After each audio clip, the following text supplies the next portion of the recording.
Hello बच्चों, आज जो हम लोग बिहार बोर्ड के कक्षा 7 हिस्ट्री चैप्टर का नाम है तुर्क अफगान शासक। इसको आज पढ़ेंगे पहली क्लास में। ठीक है, पढ़ते हैं। पहला क्वेश्चन क्या है अपना?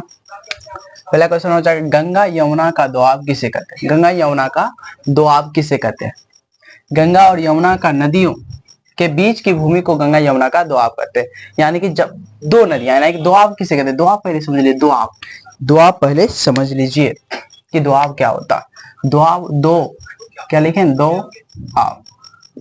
यहाँ देखिए, दो यानी कि दो, आब यानी कि पानी। आब मतलब होता है अर्थ, इसका मतलब होता है क्या?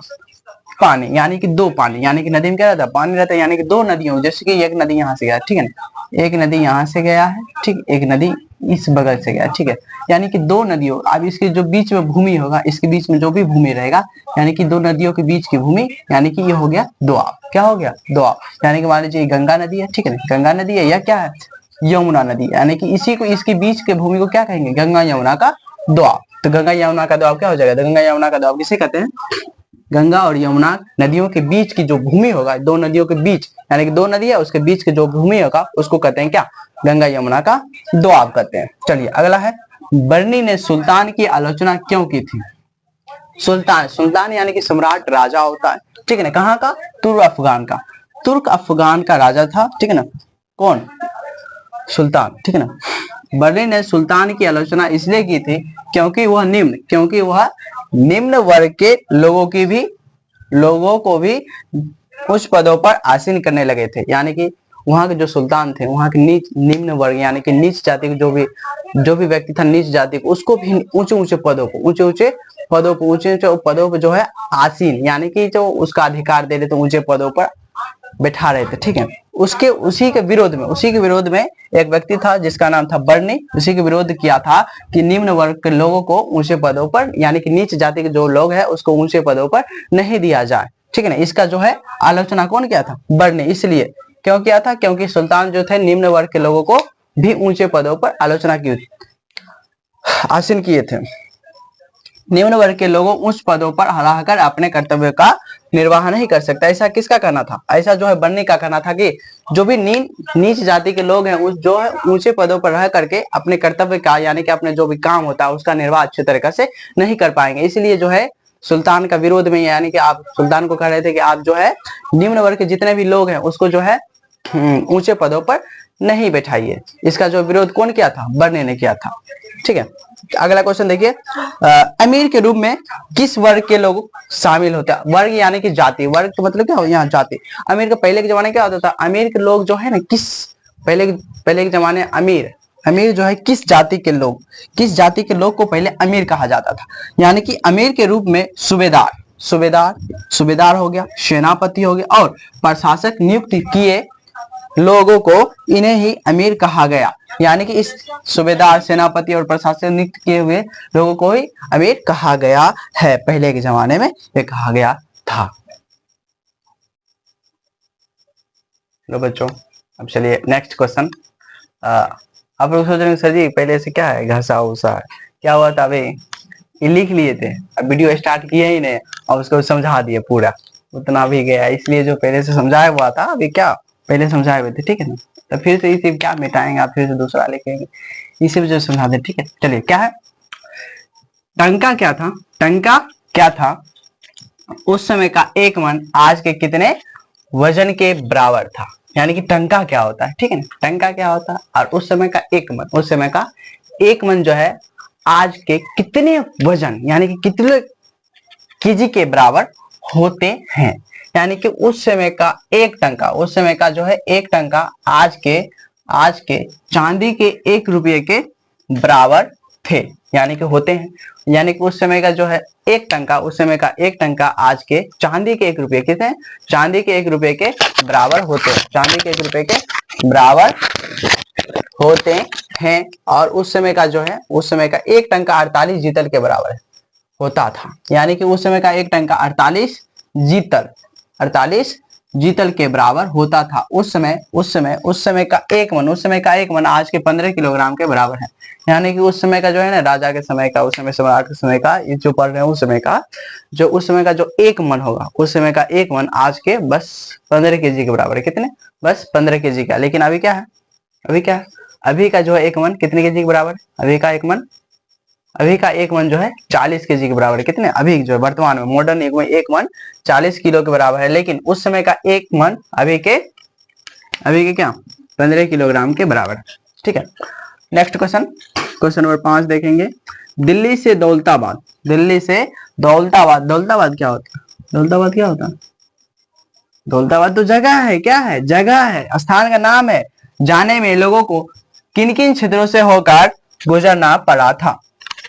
यानी कि दिल्ली से जो है हम जाएंगे, दिल्ली से हम जा रहे हैं दौलताबाद, अब जाने में किन किन क्षेत्र यानी किन किन जगह यानी किन किन रास्तों से होकर के हमको गुजरना पड़ा होगा? हमको नहीं, जो उस समय के लोग उसको ना, हमको थोड़े नाम तो अभी के ना। चलिए, दिल्ली से दौलताबाद जाने में, दिल्ली से दौलताबाद जाने में लोगों को चित्तौड़, मांडू, असीरगढ़ आदि क्षेत्रों से होकर गुजरना पड़ा होगा।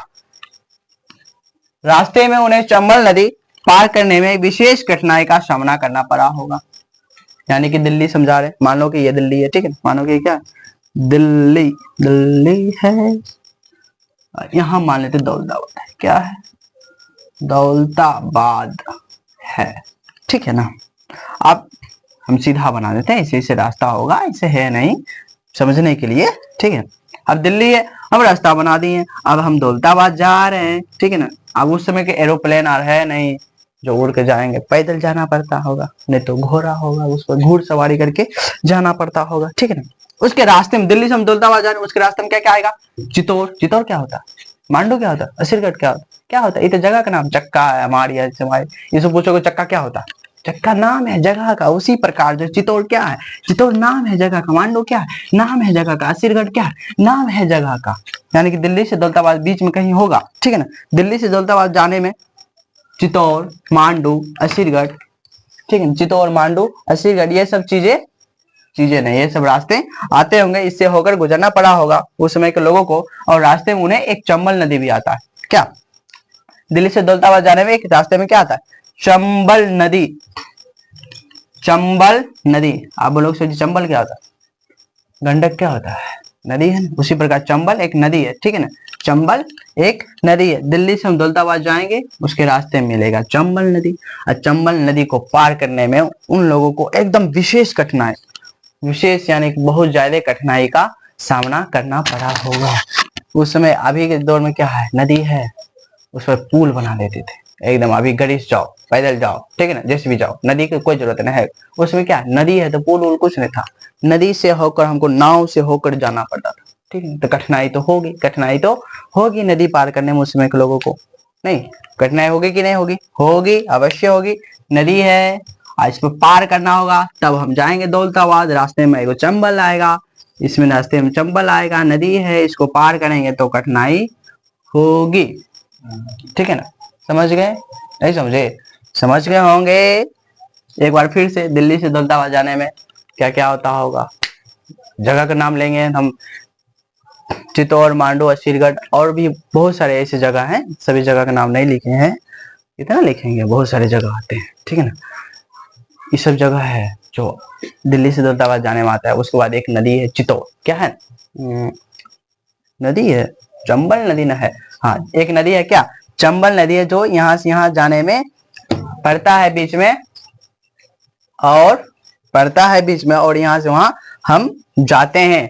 हम क्या जाते हैं, और इसमें जो है हमको नाव से होकर जाना पड़ता होगा, तो कठिनाई होती होगी। जैसे कठिनाई नहीं होती, नाव से जाएंगे तुरंत चल जाएंगे। मान लो कि व्यापारी लोग है, उसको जो बहुत सारा सामान होगा, अब नदी से होकर हमको यहाँ से यहाँ व्यापार करने जाना है, तो नदी से होकर यानी कि नाव से होकर जाना, तो कठिनाई कैसी नहीं होगी? कठिनाई तो होगी। अभी आज के समय में क्या नदी है, तो क्या हुआ? उस पर पुल बना दिए, ट्रक जाएगा, सामान लेके जाएंगे, व्यापार करेंगे। लेकिन पहले के समय में नहीं, पुल उल नहीं था, लेकिन सब जगह नहीं था, ठीक है ना, लकड़ी का था। समझ गए? तो आज की क्लास में बस इतना ही, ठीक है ना। अब अगली क्लास में, अगले दिन, अगले वीडियो में इससे आगे पढ़ेंगे। चैप्टर खत्म नहीं हुआ, ये पार्ट 1 है, ठीक है ना। कितना? पार्ट 1 आपका चैप्टर का पहला दिन। अब पार्ट 2 में जो है इससे आगे पढ़ेंगे, तैयार रहिएगा, ठीक है। शाम को 7 बजे, कितने बजे? शाम को 7 बजे, ठीक है। आपका इसका पीडीएफ चाहिए तो इस वीडियो के नीचे जो है कमेंट बॉक्स और डिस्क्रिप्शन में जो है चैनल यानी कि व्हाट्सएप चैनल का लिंक दिया है, उस पर जाकर के ज्वाइन हो जाइए और वहां जो इस सभी का जो है पीडीएफ आपको जो है सुबह तक, कल सुबह तक जो है मिल जाएगी, ठीक है। और कुछ चाहिए? चलिए आज के ये इतना ही, ठीक है ना। इसको ये रहा होमवर्क, जो भी क्वेश्चन लिखा है 5000 होमवर्क है, अच्छे से याद कर लीजिएगा समझ के, इसलिए वीडियो को ध्यान से देखिएगा, ठीक है ना। आज के लिए इतना ही, ठीक है। धन्यवाद, थैंक यू सो मच यहाँ तक बनने के लिए। अगली क्लास में चलते, तब तक गुड नाइट।